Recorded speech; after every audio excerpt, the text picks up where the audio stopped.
দর্শক আজকে 23শে আগস্ট। এই মুহূর্তে আমি দর্শক অবস্থান করছি ঢাকা শ্যামবাজারে।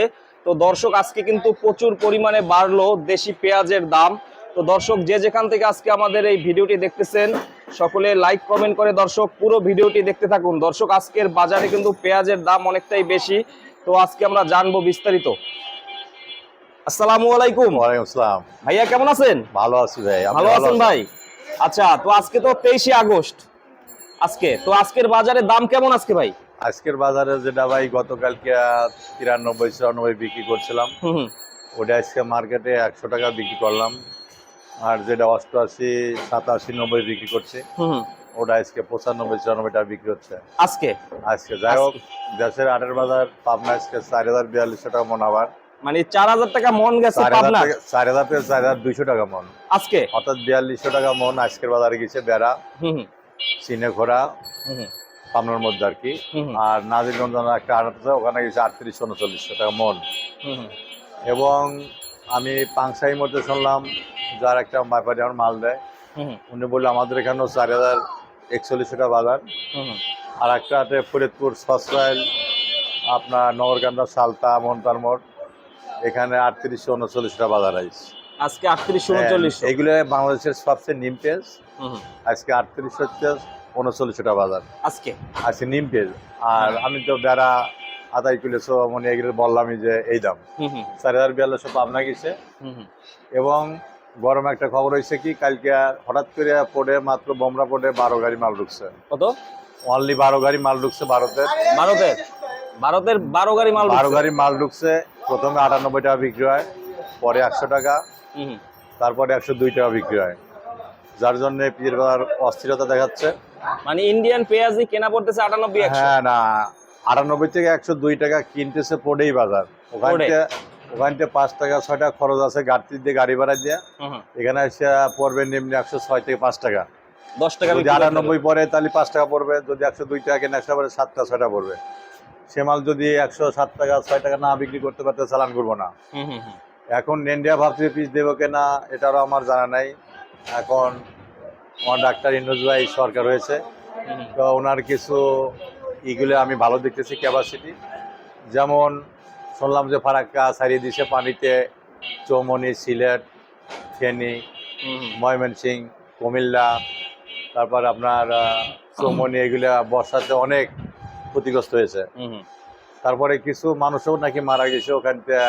কিছু সেনাবাহিনী লাশ উদ্ধার করে রোডে পাঠাচ্ছে। হুম তবে এই কারণে ওই সাইডে মাল একটু বেচা কেনা, ওনার পাইকারি আমাদের এখানে কম আসবে, তাদের ওখানে বসা হচ্ছে, বেচা বিক্রি তো ওখানে কম হবে। হুম যাই হোক, কমলি তো শর্টপুরে মাল পুনরায় আবার ওখানে বেচা কেনা শুরু হলে পিজের বাজার অনেক আর ঊর্ধ্বগতি হবে। যদি বর্ষা কমে যায়, মার্কেটে মাল থাকবো না, আবার পিজ ওখানে অর্ধগতি হতে পারে, দাম আবার বাড়বে। হ্যাঁ, তো যাই হোক, যদি ভারত থেকে মাল এরকম কম বাড়ায় তাহলে পিজের বাজার ভাই আমি বলছিলাম 150 টাকা হবে। 150 টাকা হয়ে যাবে, ঠেকবে না ভাই। আপনি তো আগেও আমি বলছিলেন। এর আগেও বলছিলাম যে পিজের বাজার সেঞ্চুরি করবে, কিন্তু সেঞ্চুরি উপরেই চলে গেছিল। 15 থেকে 18 টাকা 20 টাকা বিক্রি হয়েছিল। তো আমি আজ আবার বলতেছি পিজের বাজার 150 টাকা হতে পারে, বলা যায় না। কাঁচামাল তো মিশর থেকে কিছু মাল আসছে ঢাকাতে, তারপরে পাকিস্তানি কিছু মাল ঢুকছে, যা বাজার ছিল গতকাল 78-80 টাকা, এটা আজকে 85 টাকা বিক্রি হচ্ছে এখানে আর কি। হুম হুম তো বাজার আমার মনে করছে পাকিস্তানের পিছু 90 টাকা শুনেছি বাজার হবে আগামীকাল, আজকে না আগামীকাল। হুম তবে যে আহ্বাল দেখতেছি চারপাশে, এখন মালপাতি যদি বাইরের থেকে কম আসে তাহলে মালের বাজার তো আরও বাড়বো ভাই। এখন তো অনলি 30%, 30%, 25% মাল বাংলাদেশে আছে যা জন্মেছিল। তবে কৃষকরা পয়সা পাক, আমি দোয়া করি, এবং ব্যবসায়ী যারা আছে ওনারাও পয়সা পাক, যাতে আমাদের বাংলাদেশটা একটু ভালো চলে। হুম হুম তবে এত শর্ট পিস ভারত থেকে কাল বাড়াইলো কি জন্য আমি বুঝতে পারলাম না। আগের তো 50,000 টন মাল পাস করা ছিল, এখন ওই মালটা ফুরিয়ে গেছে কিনা আমি জানি না। তবে আমি এর সম্পর্কেও একটু আলোচনা করে আমি আপনার পরে জানাবো এই কথাটা। হুম হুম হুম ভারত মাল দিবে কিনা, বা বাংলাদেশের ইন্ডুস ভাই সব লেনদেন ঠিক রাখবে কিনা, হুম হুম এটা আমি আপনার পরে জানাবো, সামনের ভিডিওতে আমি জানাবো। সে পর্যন্ত আমার যারা দর্শক আছে একটু অপেক্ষায় থাকতে হবে। হুম হুম আর আমি তো সবসময় সত্য বা নিগেল কথা বলি, মিথ্যার আশ্রয় নেই না। যেহেতু আমার ঘরে কালও এক গাড়ি এলসির নাম ছিল, আমি কালকে এলসিটা বিক্রি করে ফেলেছি নাই আজকে। আজকে হঠাৎ করে 5-7 টাকা কেজিতে বেশি বেশি। বেশি এলসি পেঁয়াজ। হুম। তো এখন দেশে যারা পেঁয়াজ টিজ লাগাচ্ছে বা লাগাবে, সামনে সিজন, যারা মুড়ি কাটা পেঁয়াজ লাগাবে ওনারা যেন মাল বেশি লাগায়, কারণ নতুন একটা সিজন আসলে পারে ওই সময় তো ভারতের পিস নাই দেয়, তাহলে পিসটা আরও বাজারটা বাড়তে পারে। তো আমি শুনতেছি ভারতের পিস দেবে দেবে, কিন্তু হঠাৎ যদি না দেয় বলা যায় না। ভারত পিস আসবে, কিছু কিছু আসবে, যদি না দেয় বা কিছু কিছু দিলে পারে মুড়ি কাটা পিস দাম বাড়বে। তবে যদি 1 কেজি মুড়ি কাটা পিস 75-80 টাকা 60 টাকাও বেচে, গৃহস্থ বা কাঁচামাল অনেক লাভবান। 1 বিঘে জমিতে মনে করেন যে 80 থেকে 120 মণ পিস হয় মুড়ি কাটা। ওই জমিতে বেসন টেসন দিয়ে হয়তো খরচ পড়তে পারে আপনার 60,000, 70,000 বা 80,000 টাকা। যদি 1 মণ পিস 2,000-3,000 টাকা মণ বিক্রি করতে পারে, মানে 3 লক্ষ টাকা 2.5 লক্ষ টাকা বিক্রি হবে, অর্থাৎ 1-1.5 লক্ষ টাকা লাভে থাকে। তারপরেও আরেকটা সিজন আসবে কাঁচা পিস, আলি পিস যারা লাগবে, দানার পিস, ওনাকে আমি অনুরোধ করি, আবারও বলছি, এর আগেও বলছিলাম, যারা 5-10 বিঘে লাগাইছে তারা 15 বিঘে লাগান, আর যারা 5 বিঘে লাগাইছেন তারা 8-10 বিঘে লাগান। কারণ আমাদের যাতে বাইরেতে কোনো পণ্য পেঁয়াজটা না আনা লাগে, আমাদের দেশের মানুষ, কৃষক, ব্যবসায়ী এরা যাতে পয়সা পায়, এটা আমি এই জন্য তাদের অনুরোধ করি।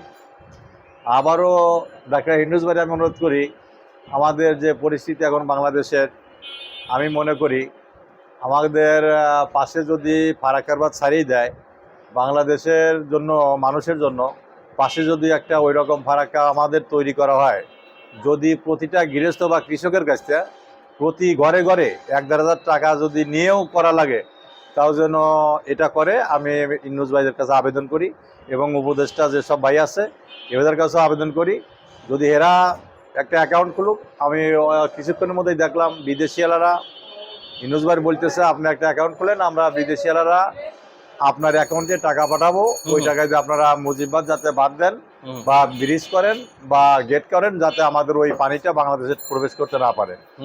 তো সেই জন্য আমি বলতেছি ইউনূস ভাই, যে যদি বিদেশিয়ালারা আপনার একটু আশ্বাস দেয়, এবং আমি কৃষক বা ব্যবসায়িক আমি আপনাদের কাছে আবেদন করি যে বাংলাদেশের প্রত্যেকটা কৃষকের ঘরে আপনি 100 টাকার চাঁদা ধরেন, নইলে 500 টাকার চাঁদা ধরেন, চাঁদা ধরিয়া আপনি এই কাজটা করেন, যাতে আমাদের ভয়টা কম থাকে। কারণ আমরা তো গ্যাস বন্ধ করলাম না, আমরা তো গ্যাস বাংলাদেশের থেকে ভারতে দিছি, গ্যাস তো বন্ধ করলাম না, তারা ব্রিজটা সাইডে আমাদের এত বন্যায় কাঁদাচ্ছে কেন? এটা কোন লক্ষণ? তাহলে এরা আমার ভালোবাসলো কি? এরা যে বাংলাদেশে ভালোবাসবে, এটা তো এখন কিছু বোঝা যাচ্ছে না যে বাংলাদেশে ভালোবাসবে। সেই জন্য আমি বলতে চাই ইউনূস ভাই, প্রত্যেকটা কৃষকের কাছে, ব্যবসায়ীর কাছে, ঘরে ঘরে যারা বাংলাদেশের বাসিন্দা আছে, বাস করে, ওদের কাছে যদি প্রতি মাথার প্রতি 200 টাকাও নেওয়া লাগে, তাও আমি মনে করি। আর বিদেশি আলাদা যারা প্রবাসী ভাই আছে ওরা দিব, আপনি অ্যাকাউন্ট খোলেন, টাকা জমা হয়ে যাব। আর প্রত্যেক মৌজা ইউনিয়নে চেয়ারম্যানের পর আদেশ করেন 200 টাকা ঘরে প্রত্যেক ঘরে তুলে যেন দেয়, মুজিবাদটা যেন অবশ্যই করেন, এ প্রতি লক্ষ্য রাখবেন করছি ডাক্তার ইউনূস ভাই। ঠিক কথা বলছি। এবং যাতে আমরা আবাদ সাবাদ বেশি করতে পারি, যেমন আমাদের ধান যাতে না তলায়, যাতে পাট না তলায়, এইসব কৃষি খামার যদি তোলা যায়, তাহলে আমরা গরিব মানুষ বাঁচবো কী করে? এই জন্য আমি এই কথাটা বললাম। এবং আরও কিছু নতুন খবর, যদি মিশরতে পিস দেয়, চীনেতে পিস দেয়, চায়নাতে পিস দেয়, বা পাকিস্তানে তো আমাদের সাথেই এখন লড়তেছে দেখতেছি, তো ওনারা পাকিস্তান যদি আমার সাহায্য করে, তাহলে আমাদের কোনো জিনিসের অভাব হবে না। আমি মনে করি চীন এবং চায়নাও যদি আমাদের সাহায্য করে, তাহলে আমাদের তো কিছু, রাশিয়া, আমাদের কোনো মানে লসের ভয় নেই। এই জন্য আমি বলতেছি, তারা যদি আমাদের ফারাক্কা ব্রিজ গেট ছাড়িয়ে দেয়, তাহলে আমরা গ্যাস বন্ধ করবো না কেন? আমাদের গ্যাস বন্ধ করে দিক, যাতে আমাদের দেশে বাইরে দিয়ে আমরা বিক্রি করে উন্নত করে আমরা একটা জিনিস করতে পারি। কিন্তু সেরা যদি আমাদের লস ফেলায়, তারা আমাদের আমরা লাভ, তাদের লাভ দেয়, লাভ কি? এই জন্যই বলতেছি, সবাই মিলে, আমি আবারও মোদী সরকার বলি, আপনি এসব ধরনের কাজবাজ করেন না। আমাদের বাংলাদেশের মানুষ এমনি কঙ্কাল বা কান্দে, গরিব লোক, আপনারা আমাদের প্রতি লক্ষ্য রাখেন। এবং ডাক্তার ইউনূস ভাইও বলি যে আপনারা দুই দেশ মিলেঝিলেই কাজ করেন, যাতে আমাদের দেশে কোনো জিনিসের সংকট না হয়। এটাই। আর এইগুলা কোথার ভাইয়া? এই যে এইগুলা পাবনার? হ্যাঁ, এটা পাবনা ফরিদপুরে পেয়েছে, এটা 95 টাকা। আজকে 95 টাকা গেছে ফরিদপুরের না। গতকালকে কত ছিল? গতকাল ছিল 90-88 টাকা। গতকালকে ছিল 90-92 এরকম ছিল। আচ্ছা, এই যে একটা পিস 95 ফরিদপুরে। এটাও ফরিদপুরে? ফরিদপুরে ফরিদপুরের এইটাও 95 টাকা। হ্যাঁ ভাই। আচ্ছা, ওটা রাজশাহীর পিস, রাজশাহীতেও কি আছে আজকে? 102 টাকা। 102 টাকা রাজশাহী। কাটা করে। এটা হচ্ছে আজকে 102 টাকা রাজশাহীতে। রাজশাহীর পেঁয়াজটা তো কম আসে আপনাদের হ্যাঁ এখানে? কম আসে আমার এখানে। কম আসে তাই না? হ্যাঁ কম আসে। মাগুরার আসে। পিস আছে। কিছুদিন ভিতরে আমার ঘরে কুষ্টিয়ার মাল নামবো। হুম হুম কুষ্টিয়ার যশোরের মাল আসবো আমার ঘরে। একটা ফোন দিছে, আমার এই ভিডিওটা দেখেই ফোন দিছে। হুম উনি আমার মাল দিব বলছে, ভাই আমি নিম্নে 100 বস্তা মাল নেমে আসতেছি আপনার ঘরে, 2-1 দিন পৌঁছাবো আর কি। হুম হুম। আমার ওই যে মালটার পাবনা আমি বেচলাম, এরপর তো 95 বেচছি, 94 বেচছি, 100 বেচছি। এই এইটা হইছে বাজার পাবনা। মানে আগামীকাল বাজার আমার মনে ধারণ আগামীকাল 100 থেকে 105 টাকা বাজার দিতে পারে। কালকে একটু বাড়বে? হ্যাঁ বাজার মানে 100 থেকে 105 টাকা কাটা করে বিক্রি হতে পারে কালকে না? আগামীকাল। কালকে একটু বাড়তে পারে বেশি। তারপরে এলসির বাজার বেশি। এলসি গতকালকে বাজার ছিল 90-92, হুম হুম। আজকে 94-95, এরপরেই 102 টাকা 100 টাকা গেছে। আগামীকাল 105 টাকা থেকে 7 টাকা হতে পারে বাজার। কালকে কালকে আগামীকাল কালকে একটু বাড়তে পারে। LC পিস, হ্যাঁ, বাড়তে পারে। একটু বাড়তে পারে। তো সেই জন্য আমি আবারও বলি, কৃষক ভাইরা যেন বেশি করে পিস লাগায় এবং ব্যবসায়িক ভাইরা যেন ভালোভাবে চলাফেরা করে হুম হুম।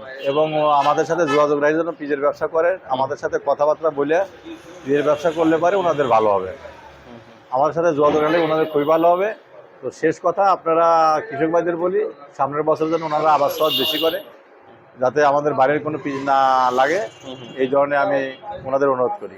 ঠিক আছে, ঠিক আছে ভাইয়া, থ্যাংক ইউ।